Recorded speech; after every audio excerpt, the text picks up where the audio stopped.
बिस्मिल्लाहिर्रहमानिर्रहीम। अस्सलाम वालेकुम बच्चों, अपनी रीडिंग स्टार्ट करते हैं। लड़के ने पूछा, जी फरमाइए, क्या आप क्या कहना चाहते हैं? शेख सादी ने कहा, बेटा मेरे पास सिर्फ 2 पैसे हैं।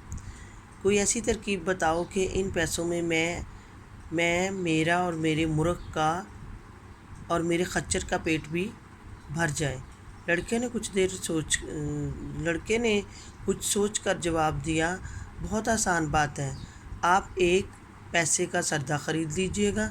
सरदा एक बच्चों फ्रूट होता है, खरबूजे की तरह का, और साइज़ में थोड़ा बड़ा होता है। जैसे खरबूजे के अंदर बीज होते हैं, ऊपर छिलका होता है, अंदर उसका गूदा होता है, इसी तरह का होता है और पीले रंग का ही होता है।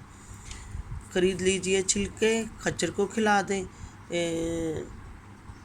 सरदे का गूदा खुद खा लीजिए, छिलके खच्चर को खिला दें और बीज से मुर्ग का पेट भर जाएगा।